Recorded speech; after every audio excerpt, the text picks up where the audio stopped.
Assalamualaikum warahmatullahi wabarakatuh. Waalaikumsalam warahmatullahi wabarakatuh. Kita mulai aja ya. Ini kayaknya nggak banyak yang hadir. Jadi ya daripada nunggu kelamaan sudah diundur setengah jam, baru 20 orang. Oke, hari ini kita akan lihat fitur-fitur yang ada di dalam virtualisasi atau bisa kita bilang private cloud.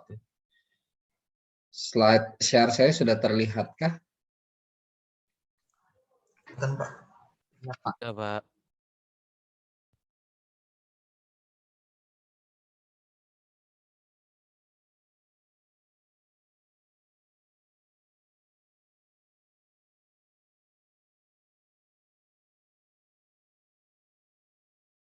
Ya, mungkin beberapa sudah pernah pakai virtualisasi ini di VirtualBox atau di VMware. Fungsi yang paling kentara yang mungkin paling sering kita gunakan adalah membuat resource pool dan juga kontainer ya atau isolasi. Jadi kita bisa membuat sebuah lingkungan tersendiri atau spesifik gitu untuk sistem operasi tertentu. Ya, kita buat mesin virtual, kemudian kita install di dalamnya sistem operasi tertentu. Nah, ini kan salah satu fitur sebenarnya. Jadi sistem operasinya bisa berjalan di dalam lingkungan virtual, tidak akan mengganggu sistem operasi yang ada di host. Kemudian juga kita bisa membuat resource yang ada di virtual mesin kita itu mau besar, mau kecil, ya tergantung kita yang settingnya. Jadi fleksibilitasnya tinggi. Nanti kita akan lihat di dalam sini apa saja yang menjadi fitur-fitur atau keunggulan dari virtual mesin. Ketimbang kalau kita pakai non virtual ya. Jadi virtualisasi ada beberapa hal yang ya lebih baik lah ibaratnya ketimbang kita harus pakai hardware murni seperti itu.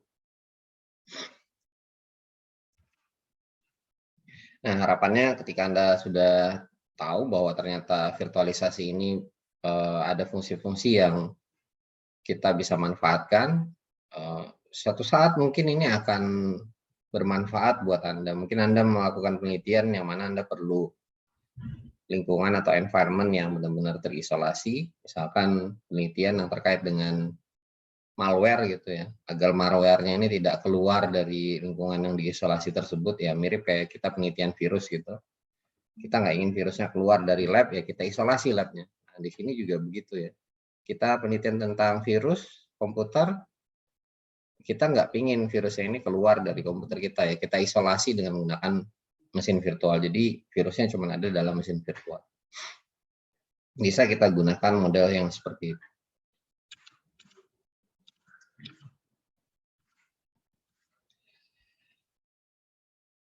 Ini yang pertama, virtualisasi ini high availability. Maksudnya high availability ketika ada mesin virtual yang down, host mesin yang down di sini.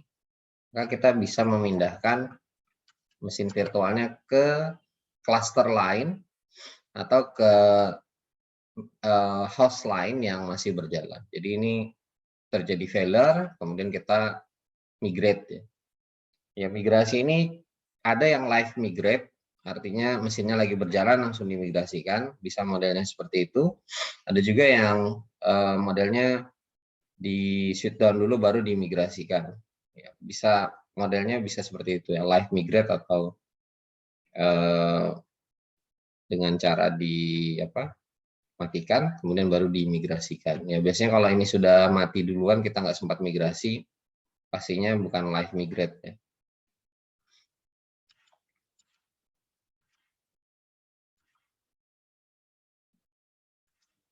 Load balance, ya ini misalkan sebuah mesin terlalu tinggi traffic atau loadnya. Jadi kita lihat di mesin, anggap aja di mesin ketiga ya, kalau mesin 1, 2, 3, 4. Kita bisa lihat di sini mesinnya ada 4 virtual mesin. Ya bisa jadi resource-nya nggak cukup atau resource-nya terlalu full, di mana kalau kita lihat meterannya itu 100% terus gitu. Kalau kita lihat di Windows itu ada Task Manager, kita bisa cek di Task Manager. Kalau misalkan semua resource-nya itu 100%, berarti host mesin kita itu lagi kepayahan gitu, lagi overload. Nah, ini kita bisa distribute dengan menggunakan feature load balance. Jadi di balancing atau diseimbangkan. Jadi load-nya ataupun bebannya itu pindah ke sini karena masih di situ ringan, masih ada satu aja kan tadi dipindah ke sebelah sini. Jadi modelnya seperti itu ya. Kita bisa melakukan load balance. Nah, kemarin saya pernah cerita di kelas tentang Lazada waktu awal flash sale Xiaomi Redmi 1S. Jadi Xiaomi generasi pertama yang mendarat di Indonesia. Setiap kali Lazada flash sale, sistemnya dia down. Karena apa? Karena terjadi traffic yang cukup tinggi. Jadi servernya ini ngos-ngosan, servernya kepayahan seperti ini. Nah, setelah mungkin belajar berkali-kali flash sale, dia nggak bisa jualan yang lain. Jadi begitu flash sale cuman bisa jualan satu itu aja, dan itu juga nggak bisa ya, lama. Maksudnya orang akan menyerbu terus sampai dengan 1-2 jam ke depan. Sehingga Lazada nggak bisa jualan yang lain. Akhirnya mungkin engineer Lazada baik secara software dan hardware mulai memikirkan bagaimana kalau itu di load balance, bagaimana itu dibuatkan microservice-nya. Nanti kita akan lihat microservice di chapter yang berikutnya. Jadi dari engineer Lazada akhirnya kalau untuk hardware mereka sudah pakai load balance, atau dari sisi virtualisasi mereka sudah di load balance gitu.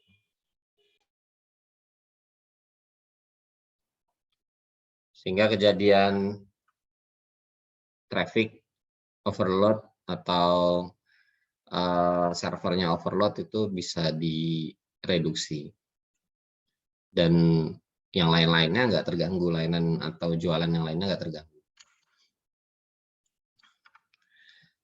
Nah, yang berikutnya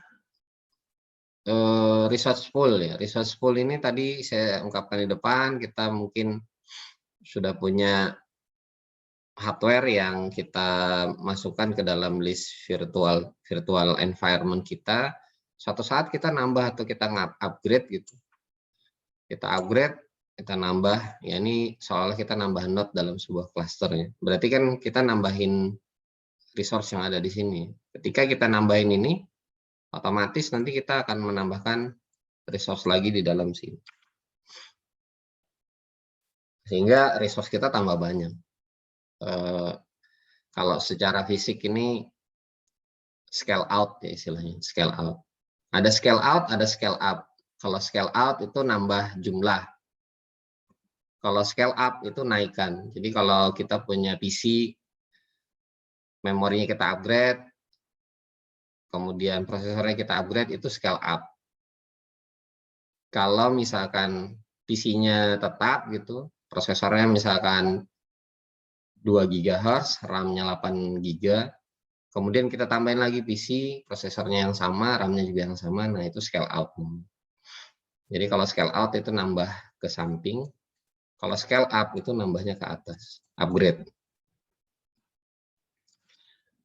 Ya, dari sini kita tahu bahwa ternyata elastisitasnya cukup tinggi, ya. Atau kalau bisa disebut di sini, skalabilitasnya itu mudah untuk kita besar atau kecilkan. Tinggal tambah node, resource pool-nya nambah. Tambah node, resource pool-nya nambah. Begitu seterusnya. Berikutnya tentang memori. Kalau kita punya memori yang terbatas itu, begitu dimasukkan ke mesin virtual, memorinya jadi bisa dipakai beberapa mesin virtual. Ini 2 GB, gitu. Ini 2 GB, ini juga 2 GB. Padahal kalau kita hitung totalnya kan 6 GB ya. Di sini kita cuma punya memori host mesin 4 GB. Ya, dengan seperti ini kita bisa menjalankan seolah-olah kita punya 6 GB memori. Apakah itu boleh? Boleh. Jadi kalau Anda mau nyoba-nyoba pakai virtual mesin, VirtualBox juga bisa. Jadi kalau misalkan di VirtualBox saya ini running beberapa virtual mesin. Nah, di VirtualBox saya ini 8 GB, Ubuntu 4 GB, yang desktop 8 GB, 8, 16, 20, ini nggak usah dihitung, 1 GB aja. Ini 6, ini 4, 10, jadi 30 GB RAM yang harus saya support kalau ini jalan semua. Ini jalan semua nggak masalah ya. Jalan semua nggak masalah, semuanya bisa running. Padahal memori saya cuma 16. Sekali lagi memori saya tuh cuma 16. Tapi dengan feature ini, memori sharing, saya bisa seolah-olah punya 30 GB memori. Ya, kalau di sini diandaikan punya 4 GB, kita running 3 buah mesin virtual, masing-masing 2 GB, totalnya berarti ada 6 GB. Berikutnya memori ballooning. Jadi di virtual machine ini kita bisa menambahkan jumlah memori. Kalau suatu saat memorinya itu sudah mau overload, kita kasih threshold misalkan di 70 atau di 70 ini sebagai threshold bahwa memori ini perlu ditambah, maka kita di sini bisa dapat alokasi dari tempat lain yang masih belum terpakai. Ini sebenarnya juga konsep yang sama dengan tadi ya, load balance. Jadi konsep yang ini mirip sebenarnya dengan load balance. Tapi kalau load balance yang tadi di depan,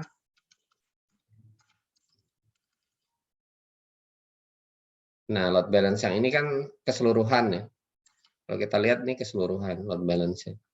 Baik itu prosesor, ya ini prosesor, baik itu memori. Biasanya sih kompakan ya.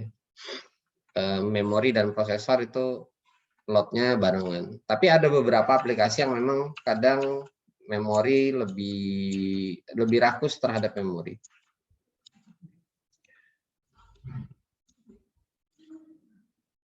Ya, ini memori ballooning. Kemudian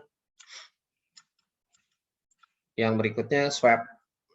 Memori swap. Ya, memori kalau nggak bisa dipindah-pindahkan, ya memori ballooning juga nggak akan mungkin terjadi. Jadi kita bisa melakukan memori swapping.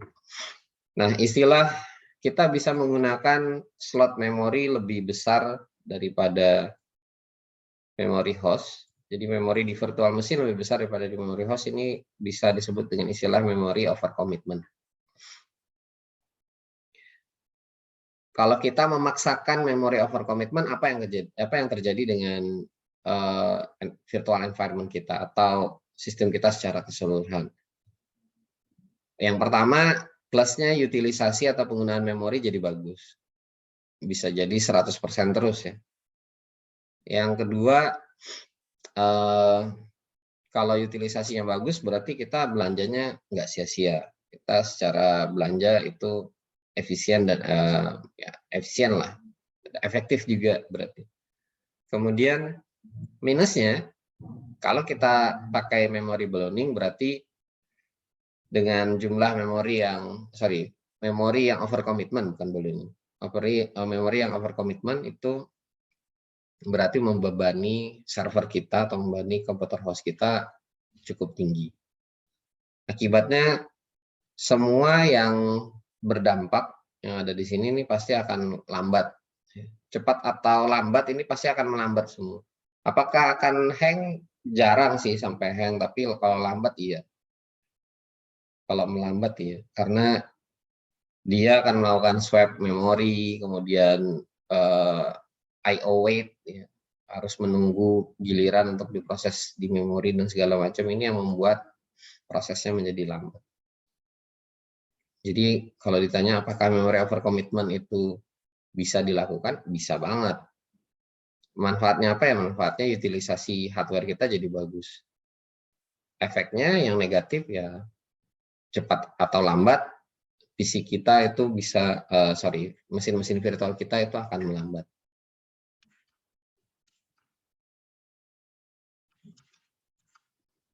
Yang berikutnya kita bisa mendeploy dengan menggunakan template. Nah, ini kemarin yang saya demokan dengan menggunakan AWS, kita bisa mendeploy dengan sangat cepat. Kemarin saya deploy contoh Windows Server 2019, nggak sampai 2 menit kan kemarin. Jadi dalam jangka waktu yang sedemikian singkat, kita bisa dapat mesin virtual yang langsung live di internet juga. Jadi kalau kita sudah punya template-nya, tinggal kita deploy gitu. Dengan menggunakan apa kemarin? AWS Cloud9, bukan Cloud9 nih. Apa kemarin?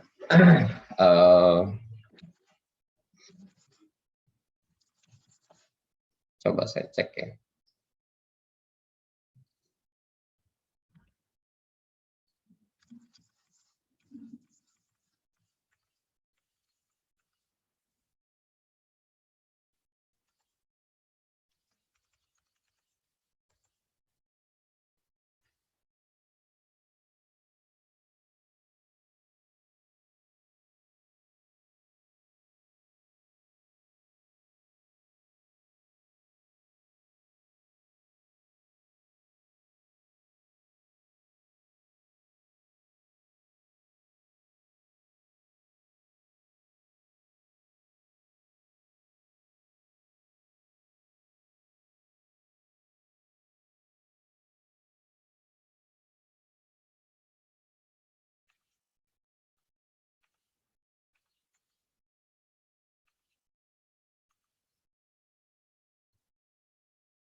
Lightsail ya. Kemarin kita sempat pakai Lightsail. Ya, jadi dengan Lightsail ini sebenarnya di dalamnya nih udah ada template-template. Kita tinggal pakai template apa gitu. Mau Windows atau mau Linux. Kemudian termasuk aplikasi yang ada di dalamnya. Apakah ada LAMP-nya, Linux, Apache, MySQL, PHP, atau Anda mau langsung pakai CMS, ya, Joomla atau Drupal dan yang lain-lain. Nah, ini kemarin saya demokan yang ada template-nya juga pakai Windows Server 2019.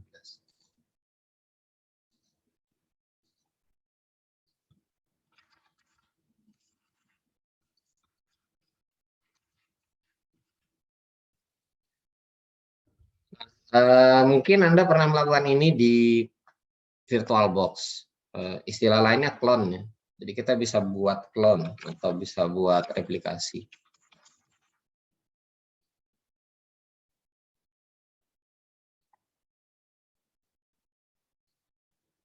Jadi kalau kita sudah punya mesin virtual yang running well gitu, daripada nanti kita install atau bikin lagi, kita clone aja gitu. Jadi ini kita bisa lakukan clone. Istilahnya macam-macam. Jadi ada yang bilang replikasi, ada yang bilang clone. Jadi tergantung masing-masing pihak itu mau ngasih nama apa, tapi ngacunya hal yang sama. Kita membuat duplikasi atau copy dari virtual mesin kita.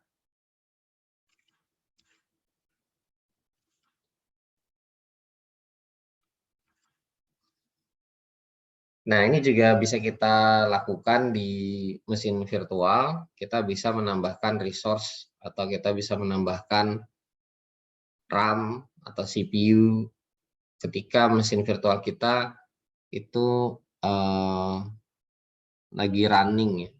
Kalau di VirtualBox saya nggak tahu apakah bisa, kayaknya sih nggak bisa, atau tergantung sistem operasinya. Sepanjang sepengetahuan saya kalau di VirtualBox harus entah di suspend dulu kah atau di shutdown dulu baru kita nambahin, misalkan kurang CPU-nya, nah kita naikkan core-nya itu bisa pas lagi di shutdown saja kalau di VirtualBox. Tapi kalau di mesin virtual yang modelnya untuk enterprise, biasanya kita bisa menaik turunkan jumlah RAM, jumlah storage, jumlah CPU, itu langsung kondisi live ya. Maksudnya lagi nyala kita tambahin.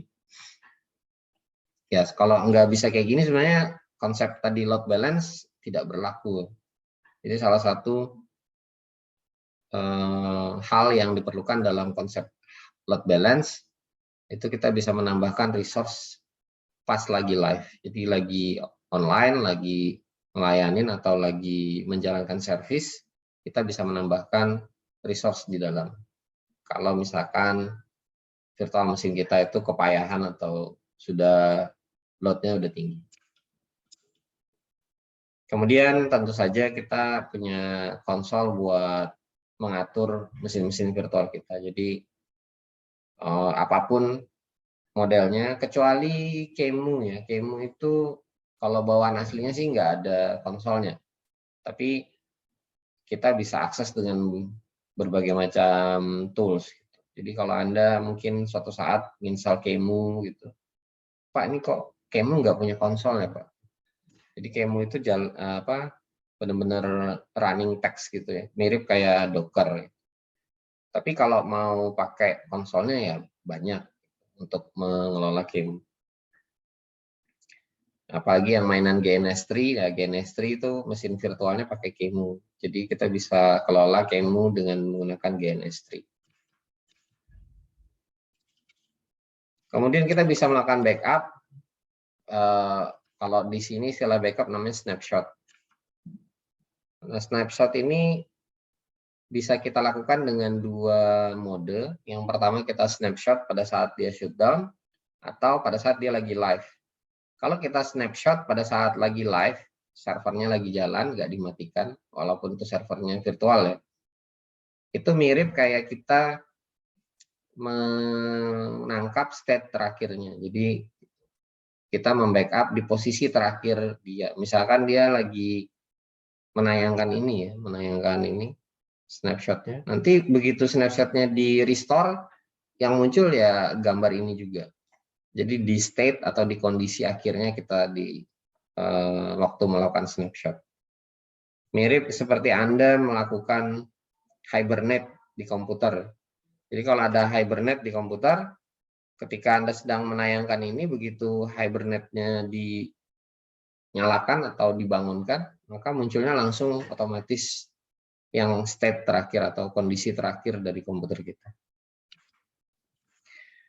Ya, itu tadi proses create snapshot. Nah, kalau ini kita bisa mendelete snapshot yang ada.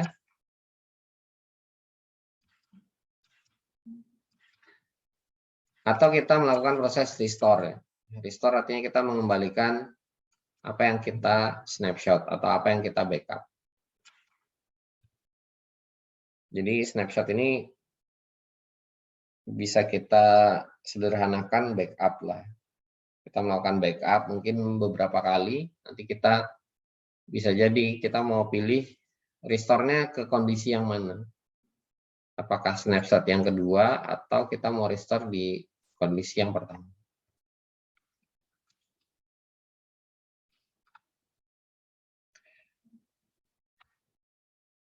Kemudian ada NUMA. Ya, NUMA ini arsitektur komputernya harus mendukung. Jadi arsitektur komputernya harus mendukung. Kalau Anda buka server yang modelnya ada lebih dari satu prosesor. Jadi kalau Anda mungkin kalau nanti ke lab Anda bisa lihat modelnya. Jadi di dalam motherboard servernya itu ada prosesor 1 atau 0 1 biasanya. Ini prosesor yang kedua. Nah, nanti di masing-masing prosesor itu akan punya bank memorinya sendiri-sendiri. Jadi ini yang punya memori yang warna hitam ya, saya kasih warna yang lain ya. Satunya punya bank memori yang prosesor warna merah.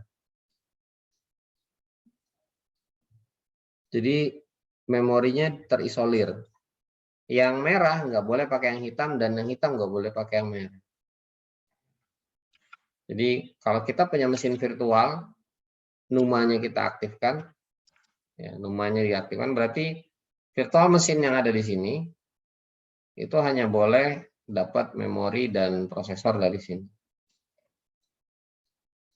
Dan virtual mesin yang di sini begitu juga, cuman boleh dapat memori dari kumpulan yang ada di sebelah kirinya. Cuman boleh ke sana gitu. Jadi nggak boleh saling silang. Kalau kejadiannya saling silang kayak gini nggak boleh. Nah ini kan dia memorinya dari atas, prosesornya dari sini. Nah itu nggak boleh. Kalau kita mengaktifkan fitur NUMA. Ya ini tergantung, sekali lagi tergantung dari arsitekturnya ya.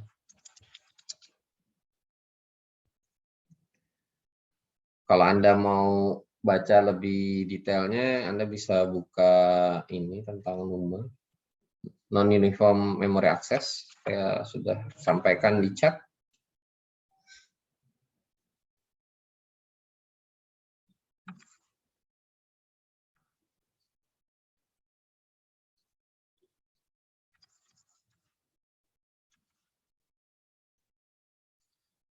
Oke, kita lihat sekarang fitur-fitur yang ada di dalam virtual environment ataupun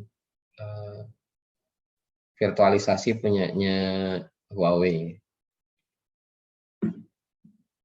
Sebenarnya fungsi-fungsi yang tadi ada semua.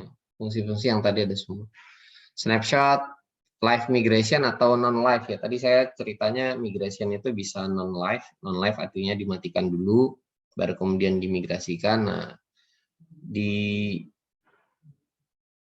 semua virtual environment atau di semua platform virtualisasi, kalau bisa live migration, maka non-live migration itu pasti juga bisa. Jadi tinggal dilihat dia support live migration enggak. Kalau dia support live migration, berarti dia kalau dimatikan, kemudian kita migrasikan, mesin virtualnya dimatikan, kemudian kita pindahkan, itu pasti bisa. Dalam keadaan nyala aja bisa, apalagi kalau mati yang lebih gampang biasanya. Kemudian kita bisa mengontrolnya secara online untuk melakukan perubahan atau memanage mesin virtual kita. Ya, kemudian juga kita bisa memberikan QoS di network interface card-nya. Jadi kita bisa naruh QoS atau berapa bandwidth yang harus diatur di dalam mesin virtual. Ya sebenarnya hampir semua mesin virtual, hampir semua platform virtualisasi sekarang bisa melakukan QoS ya, kecuali yang desktop ya. Kalau yang desktop sih mungkin tergantung NIC yang kita pasang. Tapi kalau secara server bare metal gitu, yang produk-produk enterprise semua bisa melakukan QoS. Nah untuk user mode-nya atau di bagian virtual mesinnya kita bisa buat MAC address sendiri atau atur MAC address sendiri. Kemudian juga kita bisa mendapatkan virtual mesin statusnya seperti apa, sudah berapa resource yang dipakai dan yang lain-lain. Kemudian kita bisa shutdown dengan menggunakan konsol manajemen. Jadi shutdown-nya bukan di shutdown di mesin virtualnya gitu, tapi kita shutdown lewat konsol manajemen. Ya tentu saja tergantung sistem operasinya. Dia support nggak command shutdown. Ada beberapa sistem operasi yang lama-lama ya biasanya, bukan yang baru. Kalau yang baru-baru ternyata banyak yang, bukan banyak, tapi setahu saya semua sistem operasi yang baru-baru itu support command untuk shutdown. Selama itu produknya enterprise. Kalau yang desktop, nah itu kadang ada beberapa yang di shutdown justru nggak mau. Kemudian restart, ya kemarin juga kita sudah lihat di AWS, Anda bisa restart, shutdown, terminate, segala macam kita bisa lakukan lewat ini, lewat web. Jadi Ketika kita bisa lakukan lewat web, segala sesuatunya bisa kita kontrol lewat sini, pastinya hal-hal yang secara remote itu bisa kita lakukan juga berlaku di sini.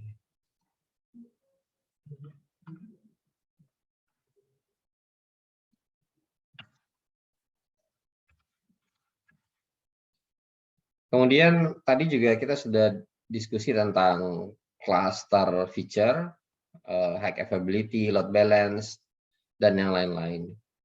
Termasuk ya memory over commitment dan NUMA juga sama. Semua tadi feature-feature dalam virtualisasi diadopt oleh Huawei di dalam virtual environment-nya atau virtual platform. Nah, yang lain mungkin ini ya, IMC. Jadi yang lain mungkin adalah IMC. Kita bisa melakukan migrate atau perpindahan ke mesin yang tidak sama. Ke mesin yang tidak sama. Tapi nanti ada ininya ya. Ada rule-nya atau ada aturan.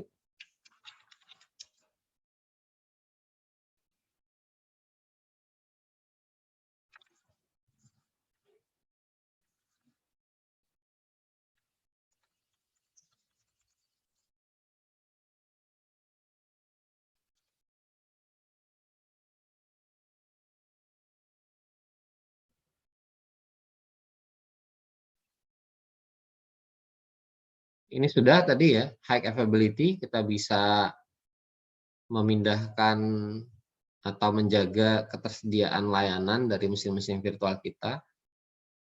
Kemudian power management, nah ini yang mungkin tadi belum ada. Power management ini sebenarnya prinsipnya sederhana. Ketika malam hari, itu kan aksesnya turun ya. Ketika malam hari aksesnya kan turun. Waktu akses turun, ngapain kita harus slot ini di slot virtual memory virtual mesin ini di masing-masing host di sini. Orang lotnya turun kok, pindahkan aja ke sana semua. Jadi begitu lotnya turun jam 11 malam orang sudah pada tidur. Mungkin yang menggunakan layanan nggak banyak gitu. Yang akses misalkan Anda akses ke Tokopedia, akses ke Lazada, kecuali yang memang mau ikutan flash sale tengah malam, kan sekarang juga lagi musim tuh. Ada flash sale yang digelar tengah malam, apalagi nanti bulan puasa banyak banget biasanya flash sale, kegiatan flash sale dilakukan di tengah malam. Ya aneh juga, orang bulan puasa malam-malam harusnya ibadah disuruh belanja. Memang kok. Ya dalam rangka nunggu sahur lah, model seperti itu. Nah, harusnya kalau dalam hitungan waktu kerja ya, kalau kita di pemerintahan misalnya di Unmul gitu. Begitu di atas jam 4 atau di atas jam 5 itu kan lotnya udah turun.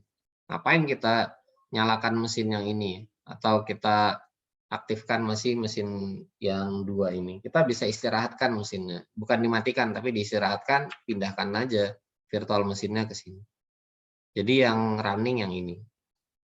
Ini istirahat atau idle. Masuk state idle. Nggak dimatikan, tapi dia diistirahatkan. Kalau nggak ada mesin virtualnya di sini, kan dia langsung loadnya jadi turun. Tidak perlu dimatikan, tapi kita bisa menurunkan loadnya. Kalau loadnya turun, penggunaan listriknya juga turun, kemudian umur pakainya juga akan meningkat, ya, karena tidak berat bebannya. Ya, ini pun juga mungkin bebannya nggak berat karena sudah di waktu-waktu yang orang aksesnya kurang. Kalau jam kerja kantoran biasa di sini. Tapi kalau bank segala macam atau yang layanan-layanan kadang yang 24 jam, biasanya kadang di jam 11 yang saya pernah cerita, mungkin Anda kalau bayar jam 11 sampai dengan jam 1 malam atau jam 2 malam itu kadang ditolak atau tidak bisa melakukan pembayaran, baik itu dengan virtual account ataupun dengan model transfer, itu karena hal-hal yang seperti ini, ada perpindahan. Ada juga yang beberapa melakukan snapshot. Jadi snapshot tadi di depan, mana snapshot? Snapshot. Nah, kegiatan snapshot ini dilakukan di jam-jam yang tadi saya sampaikan, jam 11 sampai dengan jam 2 malam. Makanya Anda diminta untuk tidak melakukan transaksi di jam-jam tersebut.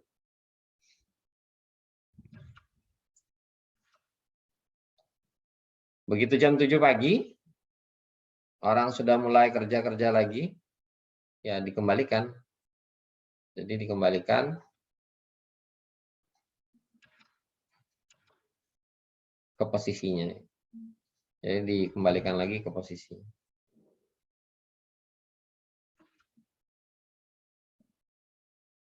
Nah, berikutnya DSR rules, ya kita bisa memberikan aturan ke virtual environment kita. Yang pertama, selalu membuat mesin virtual ini bersama-sama dalam host tertentu.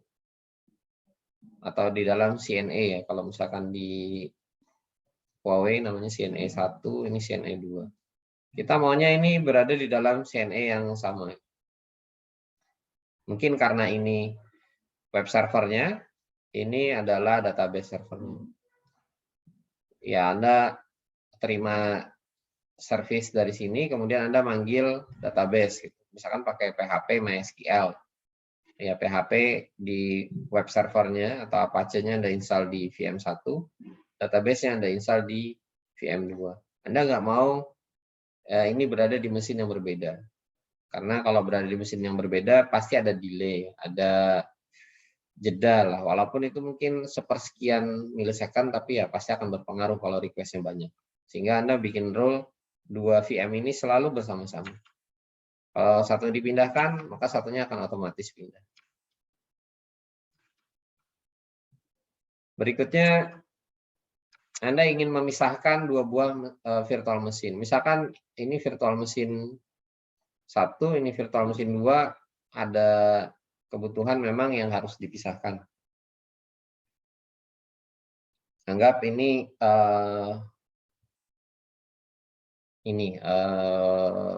Anda bikin backup gitu. Backup 1, ini backup 2. Backup server lah, anggap aja seperti itu. Nah, kalau backup server ini ada di dua tempat yang sama, ini crash kan nggak bisa dipakai akhirnya. Nunggu migrate dulu gitu. Tapi kalau ini berada di tempat yang terpisah, begitu ini crash, CNA 1, ini juga crash, ini masih bisa dipakai. Jadi kita bisa buat model yang seperti ini. Model di mana dua buah mesin virtual ini saling berjauhan untuk kebutuhan tertentu.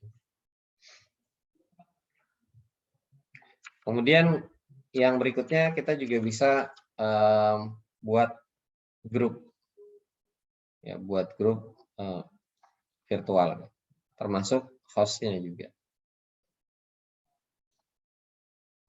Nah, sebenarnya ini kalau kita buat grup itu ya cluster. Paling gampang kalau kita mau pakai istilah sederhananya diklasterkan. Ya, cluster A, cluster B, cluster C, dan seterusnya. Atau cluster 1, 2, 3, dan seterusnya. Berikutnya IMC atau Incompatible Migration Cluster yang tadi saya sebut di depan. Ini mengizinkan kita untuk punya host yang beda CPU-nya secara performance ya, atau generasinya lah ya.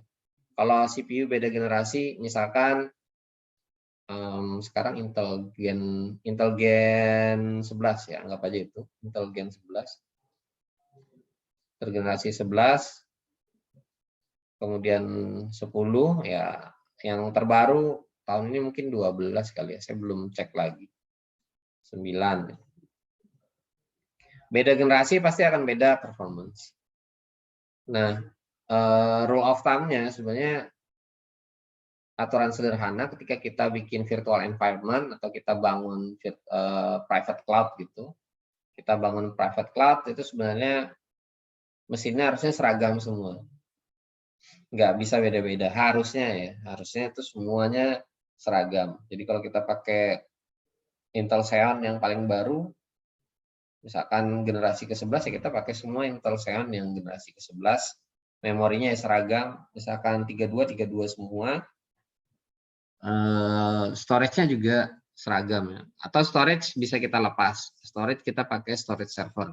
Memungkinkan seperti itu. Jadi secara storage mungkin tidak terlalu signifikan, tapi harusnya juga seragam ya. Kalau misalkan seragam gitu lebih enak sebenarnya mengelolanya. Tapi kalau nggak seragam ya ribet pasti ke depan. Nah, salah satunya yang mungkin tidak seragam ini adalah CPU.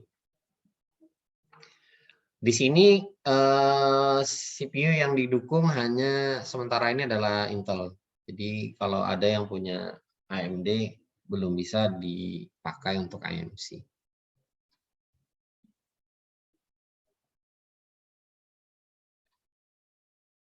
Nah, dengan IMC mode kita bisa memberikan fungsi yang sama. Jadi di dalam CPU itu kan ada fungsi-fungsinya.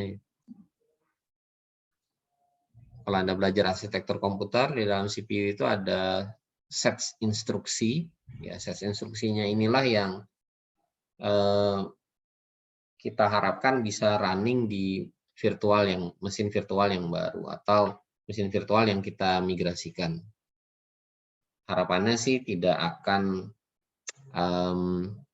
berbeda performance-nya. Jadi harapan akhirnya itu kita ketika ngerunningkan host yang baru, dia tidak akan bermasalah di performance. Nah, untuk bekerja IMC ini atau IMC mode ini, kalau kita sudah punya cluster ya, cluster atau CNE tadi yang punya host dan virtual mesin. Jadi di dalam hostnya sudah ada virtual mesin, ada beberapa syarat yang harus kita ikuti.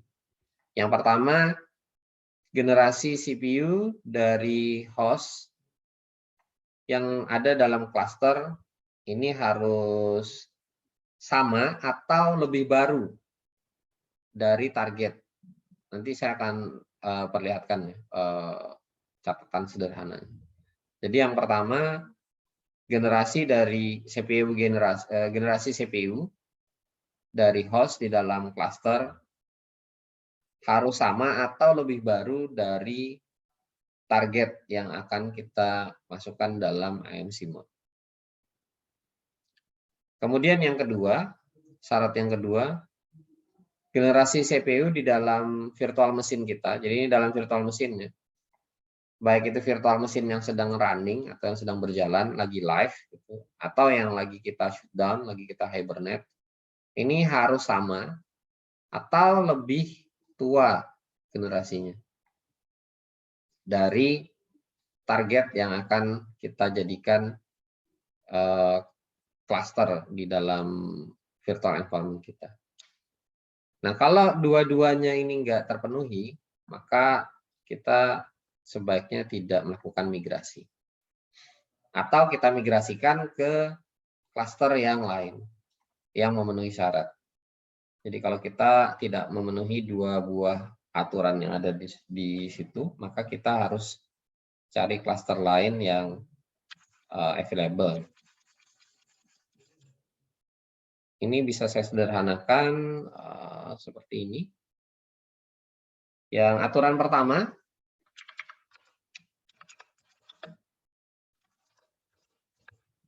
kalau CPU host-nya itu adalah Intel generasi ke-11, maka CPU targetnya adalah Intel generasi 10, yang pertama tadi.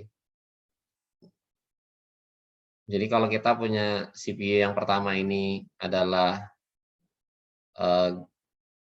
Intel generasi ke-11, maka targetnya ini harus lebih tua.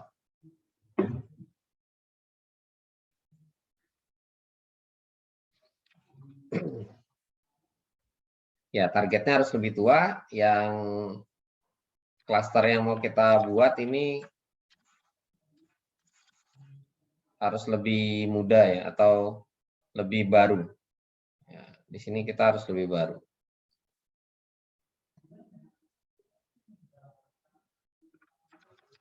Jadi rule yang pertama itu ini.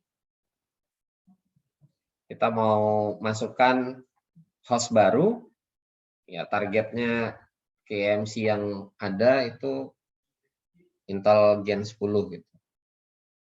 Nah, kemudian yang kedua, kalau kita lagi running nih, CPU yang ada sekarang ini lagi running mesin virtual. Nah, mesin virtualnya ini CPU yang ada di dalam mesin virtualnya. Jadi ini CPU yang ada dalam mesin virtual. CPU yang ada di mesin virtual. Kalau ini yang host, ini di host. Rule 1 ini khusus untuk hostnya. Kalau rule nomor 2, ini ada di VM, di mesin virtualnya. Jadi CPU yang ada di dalam VM, karena tadi targetnya itu adalah Intel Gen 10 ya, kita mau masukkan ke AMC yang Intel Gen 10, maka bisa jadi sama atau bisa jadi lebih tua. Jadi rule-nya seperti itu. Kalau nggak terpenuhi gimana Pak? 1 atau 2? Ya jangan dilakukan. Jangan dilakukan atau Anda bisa cari klaster yang memenuhi. Jadi kita bisa melakukan ini kalau syarat 2 ini terpenuhi. Kalau dipaksakan gimana Pak? Ya pastinya akan ada konsekuensinya ya. Mungkin jalan tapi lelet atau mungkin crash. Biasanya sih kalau sudah kaitannya dengan perintah atau set instruksi yang ada di dalam CPU itu kemungkinan crash.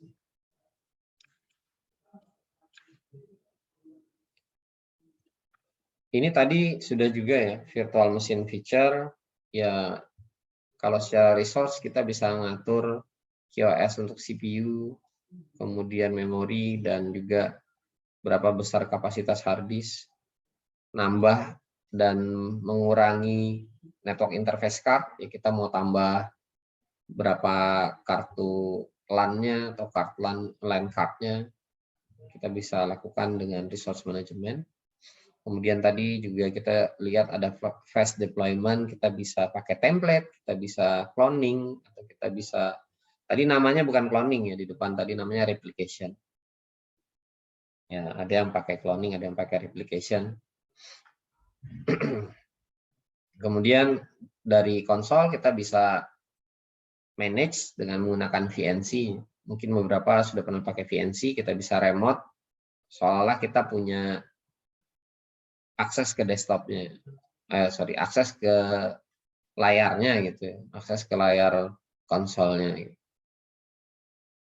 Yang lain-lain ya sama, kita bisa lakukan snapshot, backup tadi, istilah lainnya backup, sederhananya backup, kita bisa restore dan segala macam, atau kita bisa pilih snapshot yang mau kita restore. Kemudian juga kita bisa mengattach, menambahkan berbagai macam device.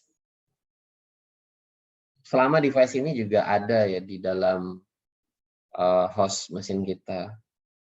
Mungkin bisa juga divirtualisasikan. Host kita nggak punya CD-ROM, nah, sedangkan kita harus baca file ISO yang jalan di CD-ROM ya, kita bisa aja buatkan CD-ROM yang seolah-olah itu adalah CD-ROM atau CD-ROM virtual ya, masih bisa kita emulasikan, tapi kalau nggak ada ya berarti ya kita nggak akan bisa melakukan emulasi dari hardware tersebut. Termasuk kayak GPU ya. Misalkan Anda mau mengemulasikan GPU, ternyata Anda nggak punya GPU di laptop ataupun di server Anda gitu. Lain kalau misalkan Anda memang punya GPU, biasanya ini kadang dipakai untuk AI, machine learning, deep learning, itu pakainya ini. Atau kalau ada yang mainan cryptocurrency, Bitcoin, dan lain-lain, ya blockchain lah. Teknologi blockchain itu juga pakainya GPU. Bahkan kalau kita lihat di layanan-layanan cloud, kayak Huawei, Alibaba, Google, GCP-nya, atau AWS, itu punya layanan yang khusus untuk GPU. GPU engine. Jadi GPU-nya lebih banyak. Atau kita bisa gunakan GPU buat proses kayak tadi ya, machine learning atau deep learning. Ya, ini tadi sudah, kita bisa buat limitasi atau kita bisa buat pembatasan CPU dan memori. Quiz bisa Anda kerjakan di LMS-nya Huawei. Sampai sini harusnya Anda sudah mengerti tentang berbagai macam fitur-fitur yang ada di virtualisasi. Kemudian juga tahu dan mengerti kapan Anda harus menggunakan fitur-fitur tersebut. Seperti tadi yang saya contohkan, kita bisa melakukan manajemen waktu terhadap cluster kita, di mana pada saat waktu-waktu yang memang load-nya rendah, ya kita istirahatkan mesin virtual kita, mesin host kita, gitu, dengan memigrasikan mesin virtual kita ke host yang sedang standby. Bukan sedang standby, tapi yang mau kita pakai, kita gunakan. 2 lagi bisa kita standby kan. Jadi kalau kita punya 4, 2 running service, 2 standby pada saat malam. Nah, besoknya kita bisa gantian nih. Besoknya kita ganti. Yang misalkan tadi 1-2 yang kita pakai buat melayani, 3-4 buat standby, besok malamnya kita switching. Yang 3-4 buat melayani, yang 1-2 buat standby. Jadi umur pakainya dan juga efisiensinya jauh lebih baik seperti itu. Oke, sampai sini ada yang mau ditanyakan? Ada yang mau tanya?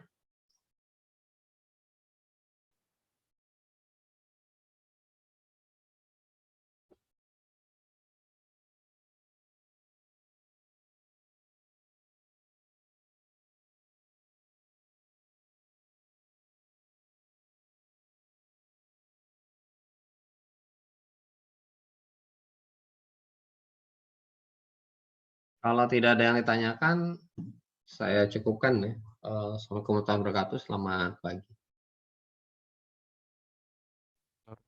Selamat pagi, Pak. Pagi, Pak.